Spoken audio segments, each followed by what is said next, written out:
Joe Biden spoke at the Council on Foreign Relations, and he admitted something amazing that nobody seems to be talking about. I went over, for, I guess, the 12th, 13th time to Kyiv, and I was supposed to announce that there was another $1 billion loan guarantee.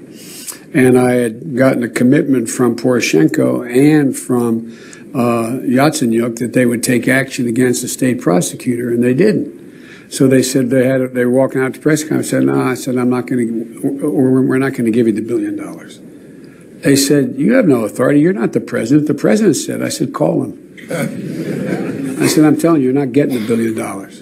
I said, you're not getting the $1 billion. I'm going to be leaving here. And I think it was, 6 hours? I said, I'm leaving in 6 hours. If the prosecutor's not fired, you're not getting the money. Well, son of a bitch. Got fired. And they put in place someone who was solid at the time.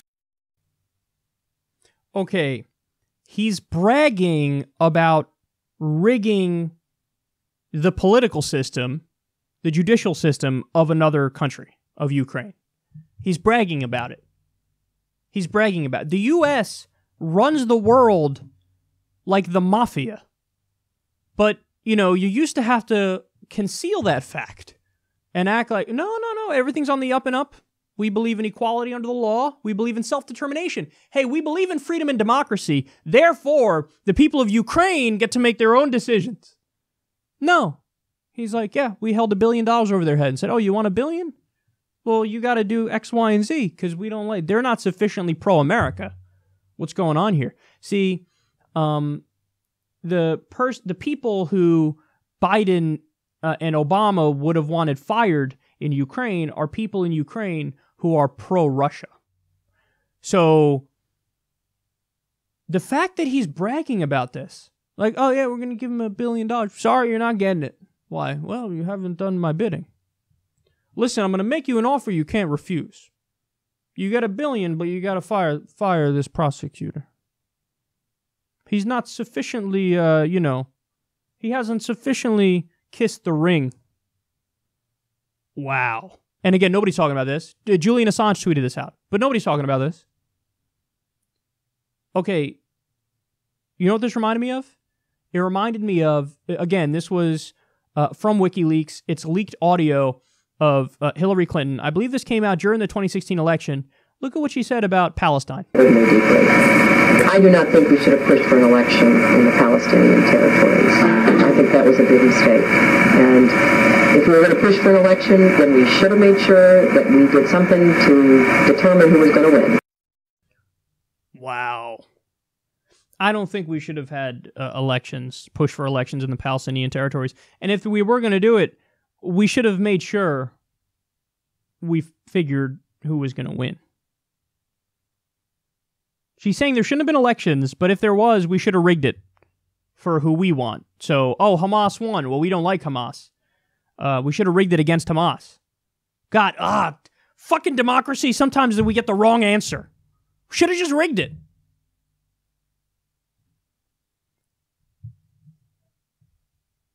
First of all, what Biden said there, that should totally sink his 2020 chances.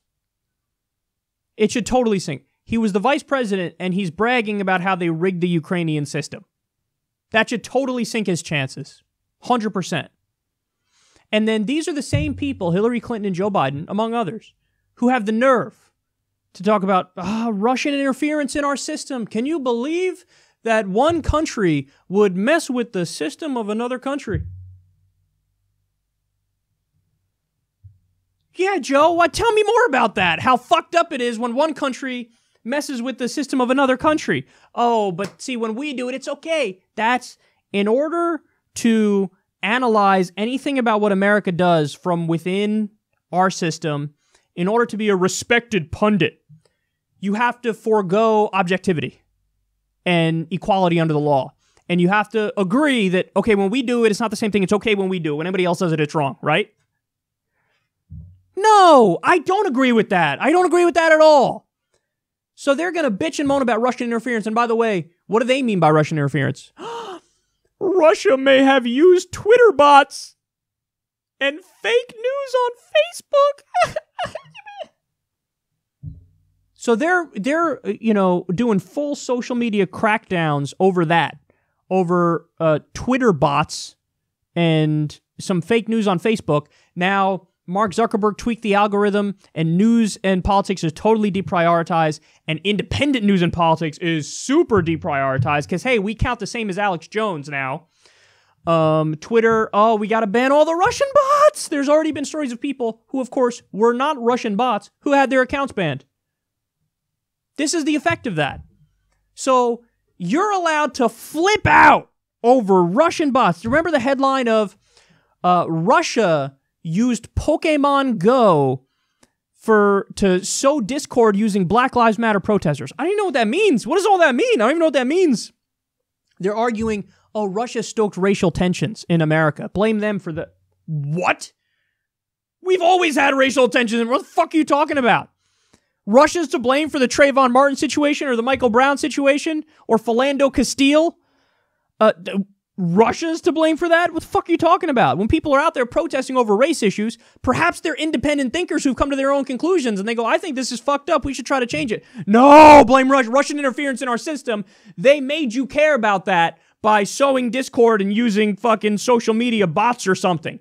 This is the convoluted thinking that goes into what these people do. But when you have a much clearer and direct example of interference in another system, when they use a bribe of $1 billion to get a prosecutor fired, when they openly talk about rigging the election in the Palestinian territories, that doesn't count. We're good people. What? See, that's the thing about this that I think frustrates people who are educated on this issue more than anything else, is that the United States government, we just waged an illegal war against a country that didn't attack us and killed a minimum 200,000 civilians. And we did torture in the process in Iraq. And we're going to have the nerve to talk about another country interfering in the system of another country? What? I can't.